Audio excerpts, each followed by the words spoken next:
In this part of the world, it's Saturday night. And while I'm certainly not a party person, I like to relax on Saturday nights. More actually than I would relax on a Sunday night. Because Sunday night is the time when you have to get all your bits and things back together and you have to prepare for the next morning and you're not really relaxed. Saturday night, that's the time when you know that you can go a bit, you can slack a little, you can be sloppy, and you can forget things because on the next day you don't need to go anywhere. So I was thinking whether or not I should record a video today, especially since this is gonna arrive in the internet in 24 hours or so. But I think I should work a little bit. That's the important part. That's why I'm doing this entire project, right? That I work a little bit every day on this, that I get a routine. And once I have the routine, it will be more easier for me to work longer times, work harder on it. So I'm back at this little intersection here, and I try to make the rail switch look more neatly. Right now I would like to change the texture into the right texture. As you can see, the asphalt is always in a dark gray, while the pavement left and right is sort of like a dirty white. And because I was just creating these faces, they are in the wrong they have the wrong texture assigned to it. And if you look here, this is my material down here, that little ball. And in this material, for this street here, I have three textures. Rails, sort of like a metallic gray, asphalt, a darker, almost black gray, and then the pavement, the actual white thing. So, and now I select asphalt for my selection here, and then I just click assign, and bingo, bango, bongo, it's as I want it to be. Oh, I see over here a different texture has been assigned to those pieces here, and this texture is the rail texture. Actually, it looks neat if that little end piece here is also a metallic texture, because it makes sort of sense. If you look at rail switches, then at the very end pieces, they're not made out of concrete or asphalt or anything like that. They are made out of metal because they're usually movable parts, or they are part of the rail construction. At that point, it needs a lot of strength. So right now they are assigned to rails, these bits here. That's why they were so silvery gray. And I changed them to asphalt, click assign, and they are as dark as my thoughts. Okay, and now I suddenly feel like I would like to no, actually no, I leave this for now. I think that's okay. I need to put something here. I need to put in some rails, but to be honest, I actually like this. I actually like the idea that we have sort of like a little bit broken pavement at this point. I don't know how pavements look where you're from, but in my little hometown, some roads are so steep and some intersections are so crooked that you have bits and areas that look like that a little bit. Now, yesterday I remember I was correcting the rails at this point, and I was sort of like making them stick out a little bit too much. I would like to see if I can change this once more, and this time make it more beautifully so that the rails are not the highest point of the road. Even though this actually sounds like a great idea, because that means that the water will not collect so much in the rails when it's raining. But I think I'm overthinking this. Okay, we are already having again some problems. Yeah, that's not gonna go anywhere. What if I turn the proportional editing off and then just go down? Yeah, okay, look at this. Now we have an underground train. That's not good. Okay, I could solve the problem by always selecting only one keep the radius relatively small and then try to correct it the way how it has to be. You know what, actually I think what's happening here is I should do this, lean it a little bit and then lower it. Okay, and the next part I select it, rotate with R, select the y-axis, rotate it a little bit, press G, press Z, and go down. I would like to point out for anyone who is from Germany, isn't that always great? You know you're pressing actually Y because you want to select the y-axis, but because you have a German keyboard, you have to press Z, because Z and Y are switched at the German keyboard. And I think that keyboard goes for a couple of other languages too, so my apologies if this is the case for you and you are not German and you're thinking like, why is he saying that this is a German keyboard, this is not a German keyboard. I think the difference is you call the English language keyboard, you call that the QWERTZ keyboard, and the QWERTZ keyboard, while Germans and potential other languages are using the QWERTY keyboard. So QWERTY. And well, I don't know why the hell I'm suddenly in extension talk about this. It's not particularly interesting, of course. Ah, look at that. And I think I can apply this too. I thought they are just in the shade, you know. But no, they have the wrong texture assigned again. So let's change that. Yeah, that's much better. Look at that. Now this looks like it's made out of the same material. Okay, you know what? This looks much better. It's a bit crooked, right? It's not perfect curves. It's a little bit rattly and uneven, but guys, I know streetcars like this. I know rail tracks like this. It's certainly not what you're gonna see in a major metropole where they have a lot of money for transportation. But you know, maybe some middle-sized provincial capital, they might have rail systems like this. Okay, right now what I see what annoys me the most here is how steep this piece is going, and then I haven't put the faces in here and here. So that's what we're gonna do next. So let me select this part down here. Select no. Press Y, wireframe, so that I get all the verdicts and not just the one that I'm seeing. Okay, this is rather low, and the next one is almost as deep. And I actually want to, since this is the part where the switch is merging the rails, I want them all on the same height. And this is a little bit stupid because look at this. Now I'm looking at it exactly from the side, so technically I should be able now to align the rails with each other, right? I should be.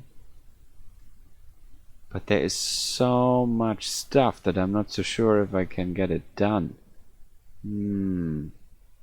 Okay, that must have been a bit lower than this.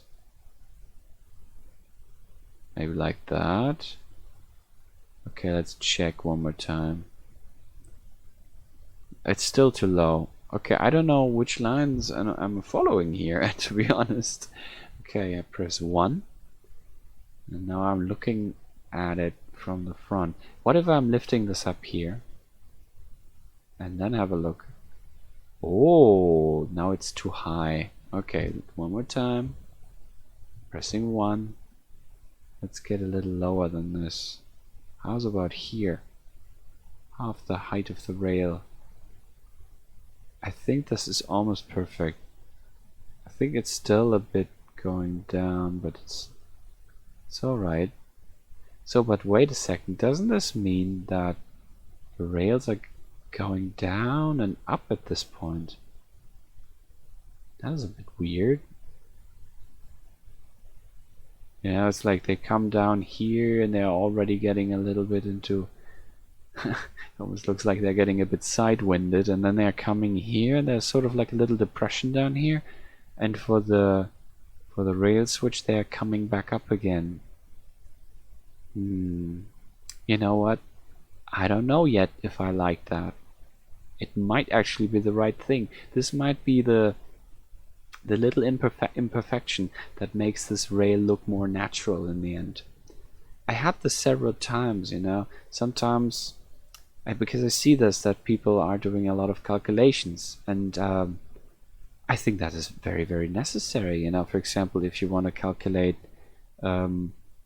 where to exactly implement a reflection in the water when you are constructing a very complicated landscape, and then you have to sort of like custom design the reflection that is shown in a body of water, and you don't know, you know, how long is the reflection, you know, what colors will it show back, will it throw back, what kind of distortion will there happening corresponding with what I envision as the movement of the water. There's a lot of decisions to make when you design these kind of things, and there's a lot of tools to help you, but you still have to, you know, you have to think about this hard. You have to make tough decisions, what works and what doesn't, and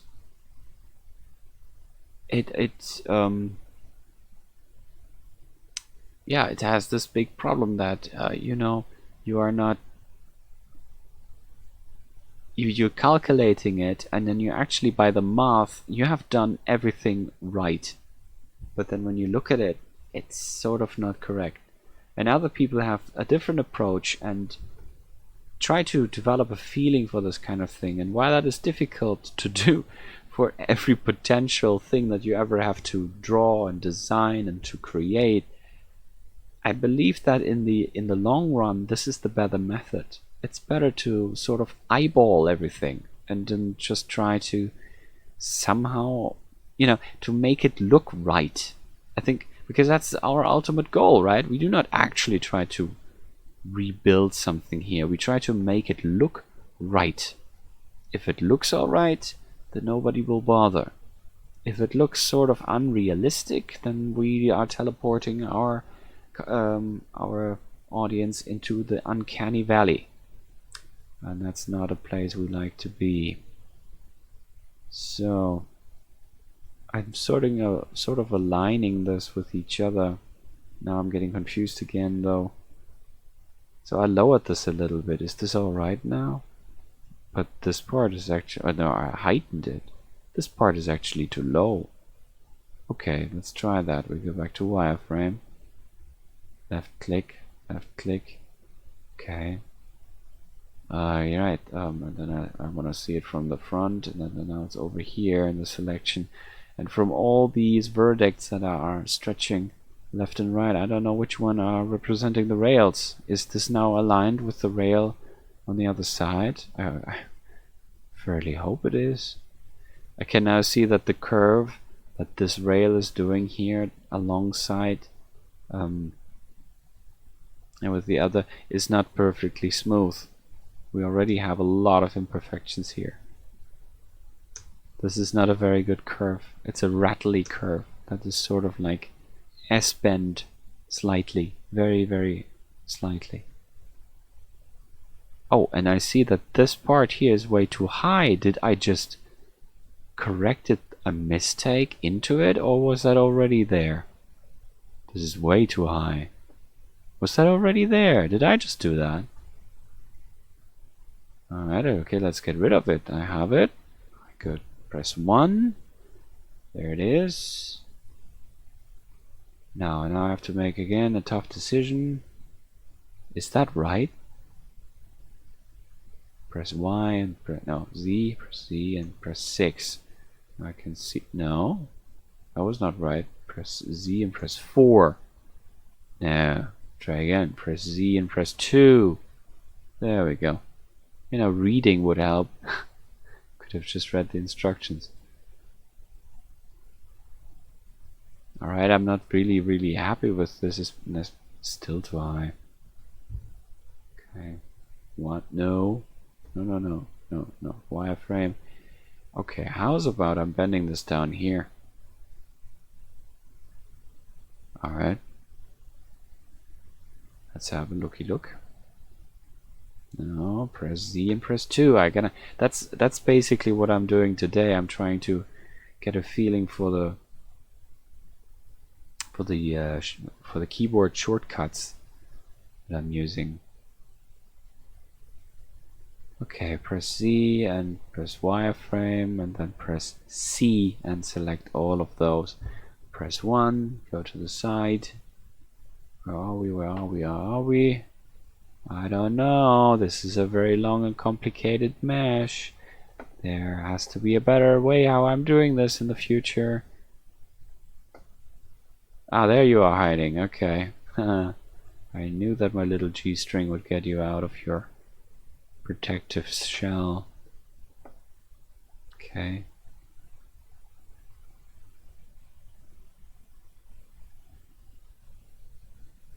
What is it now? Is that really the piece? Where is the top of this monstrosity? Okay.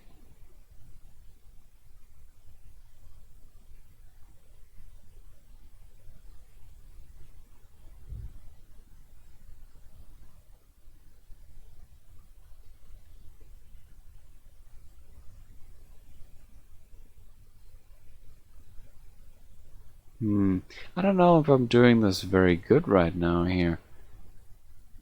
Is this still higher than the other, or does it just look like it because this line here is diagonally? It would have maybe been better to also think about that when I made the faces.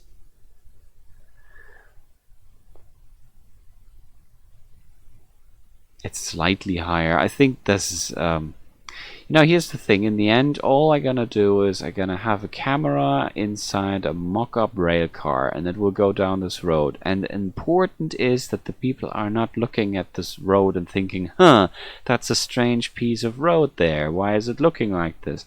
That is my only goal. It doesn't need to be perfect. It doesn't need to look like anything in particular. As long as it's sort of just there, people recognize it for what it was meant to be, which is a set of rails embedded in a street, and then otherwise, hopefully everybody ignores it, because I want the people to focus on the rest of the street, of the city, and not that. Right, okay, on top views, pressing number 7, and if I know, no, that totally backfired, but if I press E, huh? Where's the more left hand one? Am I not selecting? Haven't it selected? Apparently I didn't. Okay. Why is only that selected now? I don't understand. Now this is selected. Press G and press Y. Oh, and turn this off. So one more time, press G. Ah, the selection is gone again.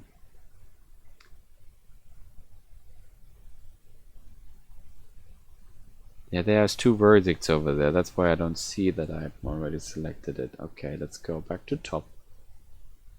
And now I'm pressing E. Okay, now there's another verdict extruded from the already existing verdicts. Why am I pulling the whole thing? What the fuck is happening? What's going on? Why do you suddenly have a face? I didn't give you a face. Alright. Alright.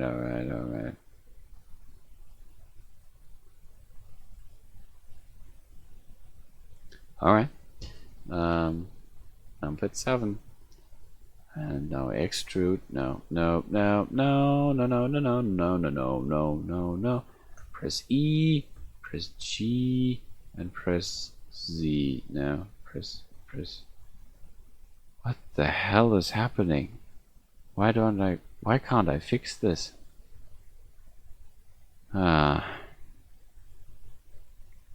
Press E. Right. There they are, extruding like always. Alright, let's go. Number 7. G, like this. Oh, and where's the third one? Didn't I? I had you selected as well, didn't I? I can actually select you too. Alright. Ah. Getting quite dizzy right now, so I'm gonna wrap this up. G and then okay, one more time. G and then this. Okay.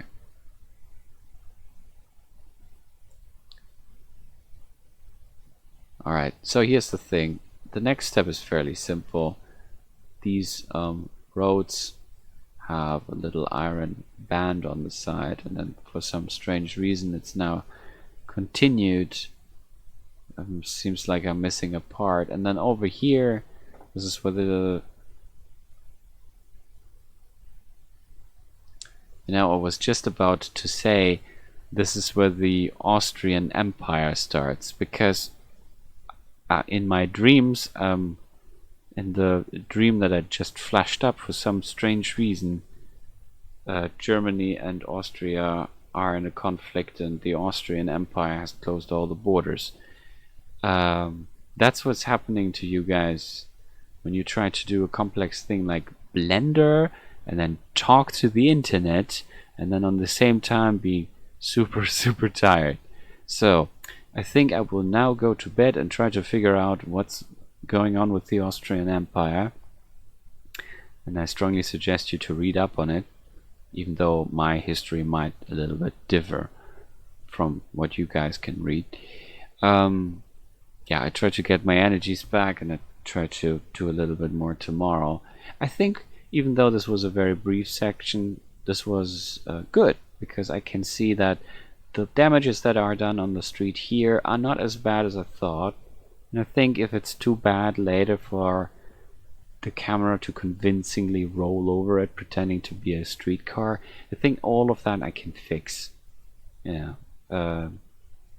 Right, so this is a problem zone for tomorrow, and I will, in due time, get it done. So I don't know how much more weird things I said just right now. Again, I woke up from being passed out for like 3 seconds. I go to bed before that happens another time. So thank you very much for being with me. And next time I will be more awake, I promise. Good night.